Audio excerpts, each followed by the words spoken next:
আজকে একটা বিশেষ দুঃসাহসের স্টোরি তোমাদের সঙ্গে শেয়ার করব।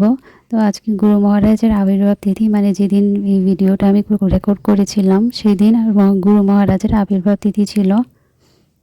তো বাইরের যিনি মাতাজি ছিলেন, দিল্লি থেকে এসছেন, ওনারা তো পরোটা বেশি খায় না সকালবেলা, মানে ব্রেকফাস্টে।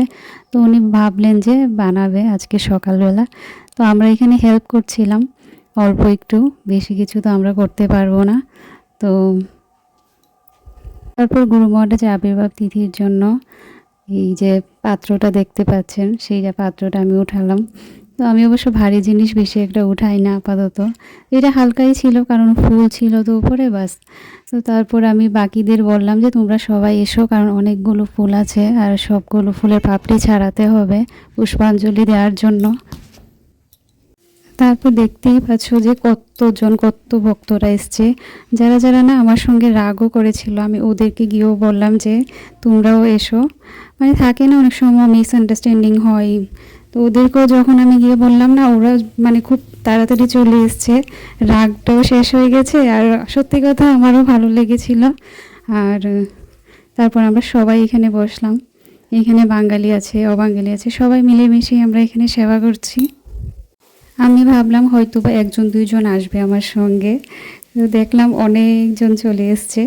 তো তারপর আর ফুলও ছিল অতিরিক্ত বেশি, অন্য সময় হয় না কিন্তু এখন তো লোকজন বেশি না, ভক্তরা খুব বেশি ছিল, তো ফুলটাও খুব বেশি প্রয়োজন ছিল আমাদের। আর এদিকে গল্প করছি, ওইদিকে হরিকথা চলছে, পাঠ চলছে, পূজার সমস্ত আয়োজনও চলছে, আর আমরা এদিকে ফুলগুলো ছাড়াচ্ছি বসে বসে।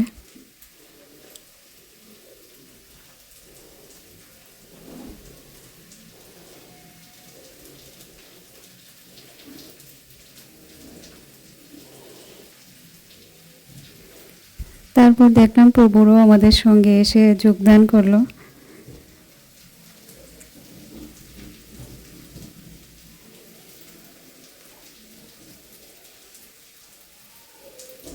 অনেকে গোলাপ ফুল নিয়ে এসেছিল, তো সেটাও আমরা পরে এখানে দেব উপরে। কিন্তু সত্যি কথা বলতে এত ফুল থাকা সত্ত্বেও আমরা কিন্তু পুষ্পাঞ্জলি দেওয়ার সময় একটুও ফুল পাইনি। তো যাই হোক, তারপর আমি গার্ডেন থেকে নিয়ে নিয়েছিলাম।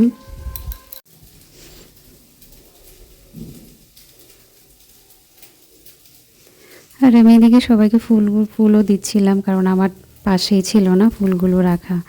তো যাই হোক, সবাই মিলেমিশে আনন্দ হয় না এভাবে কোনো একটা সেবার কাজ করতে। তারপর আজকে অনেকটা দূর যাওয়া হবে পরিক্রমার জন্য, বাসে হয়তো 2-3 ঘন্টা লাগবে। তো আমি ভেবেছিলাম অত দূর যাওয়াটা ঠিক হবে কি না, ভাবছিলাম। কিন্তু অনেকে বলল যে, একজন মাতাজি বলল যিনি মানে পরোটা বানাচ্ছিলেন, যে যাও, কারণ গুরুদেবের কাজ তো, গুরুদেবের যেখানে আছে গুরুদেব সেখানে কোনো সমস্যা হবে না। অন্য জায়গাতে যাওয়ার জন্য অবশ্যই না করলাম হলে। আর বাকি সবাই আমাকে নাই করছিল, বাকি সবাই না করছিল। তো আমার না শান্তি পাচ্ছিলাম না যে আমি যাব না, কারণ আমি মানে এরকম যে মঠের কোনো অনুষ্ঠান যদি হয় আমি না গিয়ে থাকতে পারি না। মঠের অনুষ্ঠানে আমার যেতেই হয়, আমার ভালো লাগে। না গেলে কি হয়, সারাদিন মনের মধ্যে একটা কোশ্চেন মার্ক চলতে থাকে, কীরকম একটা লাগে। তো 2-3 ঘন্টা জার্নির পর আমরা এখানে চলে এসেছি। সত্যি কথা বলতে আসার সময় লাস্টে দিয়ে আমার শরীরটা খারাপও করছিল বাসের মধ্যে। সবচেয়ে প্রথম তো সিট পাওয়া নিয়েও কষ্ট হয়, কারণ প্রচুর ভক্তরা না, বাসও অনেকগুলো ছিল।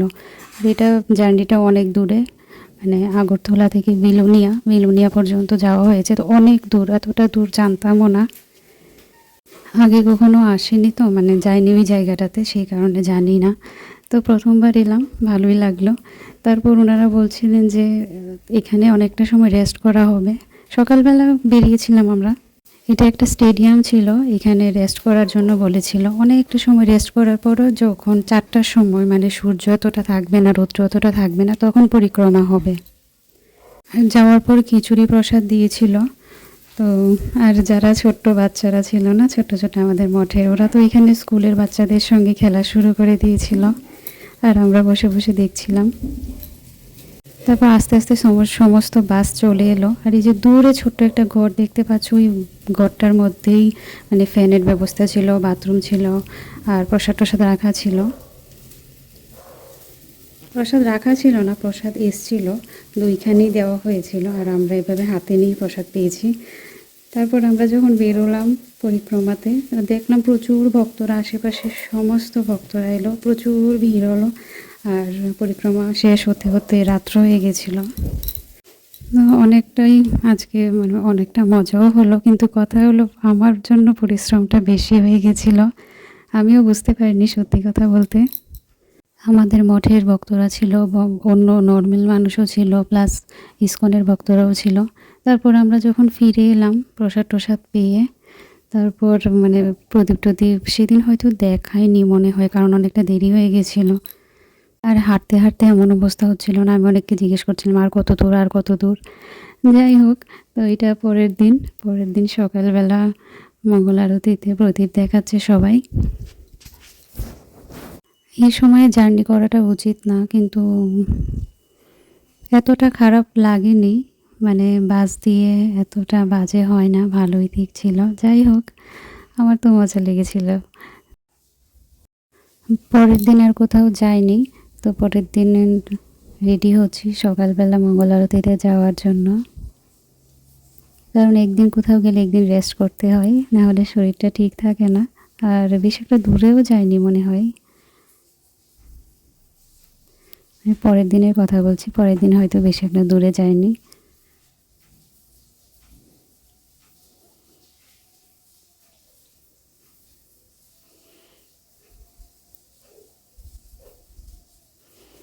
তো পরের দিন অবশ্যই সবাই আমাকে অনেক কথা শুনিয়েছে, প্লাস আমার হাজব্যান্ডও আমাকে খারাপই বললো, কারণ এইভাবে যাওয়াটা উচিত হয়নি।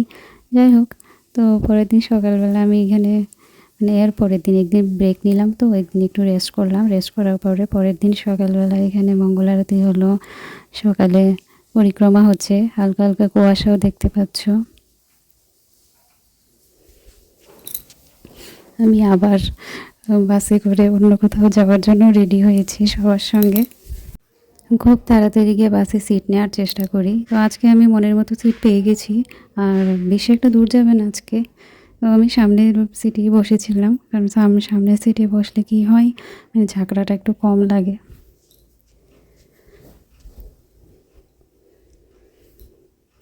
আর মঠে থাকতে এসেছি, তো এখানে যদি সবার সঙ্গে নগর সংকীর্তনে না যাই তো ভালো লাগবে না, না মানে এটাও একটা সেবা। যাই হোক, মনে বসে বসে ঘুমিয়ে থাকা বা করা সে করা আমার ইচ্ছে থেকে ভালো যে সব ভক্তরা যেখানে সেবা করছে সেখানে আমি যাই।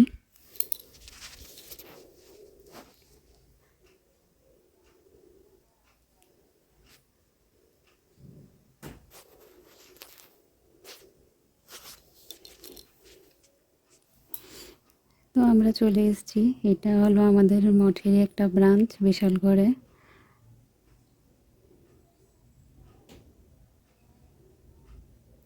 সেখানেও একটা জগন্নাথ বাড়ি আছে।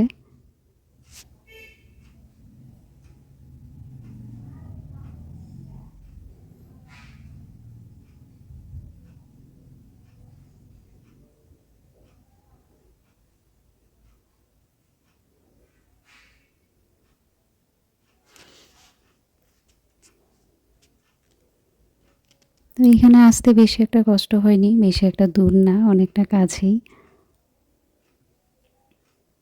তো একসাথে 3 জায়গাতে আরতি চলছিল, জগন্নাথের কাছে চলছিল, গুরুদেবের কাছে চলছিল, প্লাস ভোলেনাথের কাছেও আরতি চলছিল।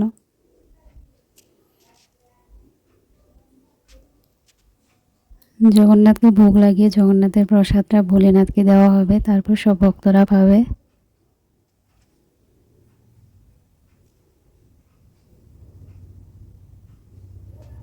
তো আমরা প্রসাদ টসাদ পেয়ে সেমভাবে আবার সেই বিকেলবেলা বেরোনো হয় নগর সংকীর্তনে, যাতে রৌদ্রের মানে সেই তাপটা না লাগে সবার গায়ে, কারণ রৌদ্রের মধ্যে বেরোলে তো কষ্ট হবে, তাই না?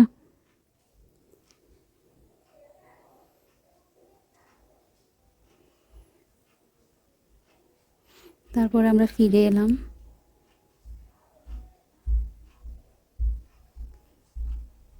আমি আবার আমার মনের মতো সিট পেয়ে গেছি সামনে।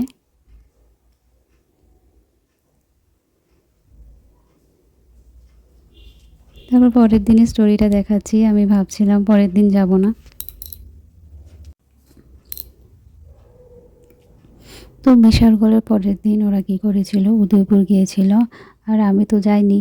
তো আমি ভাবলাম যে আমি রেস্ট করব, যাব না আজকে, নিজের মনকে একদম মানে কন্ট্রোল করে রেখেছি, আজকে যাবই না যাবই না। তো তারপর দেখুন ওরা চলে গেছিলো 9টার সময়। আমি রুমের মধ্যে গেলাম, দেখলাম যে সবাই তো চলে গেছে, অর্ধেকটাই খালি। তো তারপর আমি কী করলাম, এদিক ওদিক একটু ঘোরার চেষ্টা করলাম, কিন্তু মন বইছে না, মানে শান্তি লাগছিল না। তো সেদিন যেহেতু আমাকে বকা দিয়েছিল, যেহেতু আমি এত দূর গেলাম, তো আমি আমার বরকে জিজ্ঞেস করলাম, ও বললো না যাও, কোনো সমস্যা নেই, ঠিক আছে যাও, তোমার শরীর যদি ভালো থাকে যাও। তো তারপর আমিও কী করলাম, 10টার সময় নিজেই আলাদা করে গাড়ি করে, মানে বাস করে চলে গেছিলাম। তো 12টার সময় গিয়ে পৌঁছেছি। জানতামও না যে ওদের সঙ্গে কিভাবে দেখা হবে। তারপর কি হলো, রাস্তার মধ্যে হঠাৎ আমি আমাদের মানে যারা গুরু মানে প্রভুরা আছে ওদের আওয়াজ শুনতে পেলাম। আওয়াজ শুনতে পেলাম মানে কীর্তনের আওয়াজ শুনতে পেলাম। তো তারপর আমি বাসকে বললাম যে এইখানে নামিয়ে দাও, তো আমাকে ওইখানে নামিয়ে দিয়েছিল। যাই হোক, তো সেইখানে অনেকটা মজা হলো। তারপর আমি চলে এসেছি। আর আসার পর রাত্রিবেলা এখানে গোমাতাকে কিছু একটা খেতে দিচ্ছিলাম। তো আজকের জন্য এতটুকুই, আর কিছু রেকর্ড করিনি আজকে। তো থ্যাংক ইউ দেখার জন্য, আমার সঙ্গে থেকো এইভাবেই। আমি জানি যে আমি কোথাও যেতে চাই, মানে ঘোরাঘুরি আসলে আমার ভালো লাগে, তো তাই এতটা ঘুরতে পছন্দ করি। বাই, রাধে রাধে।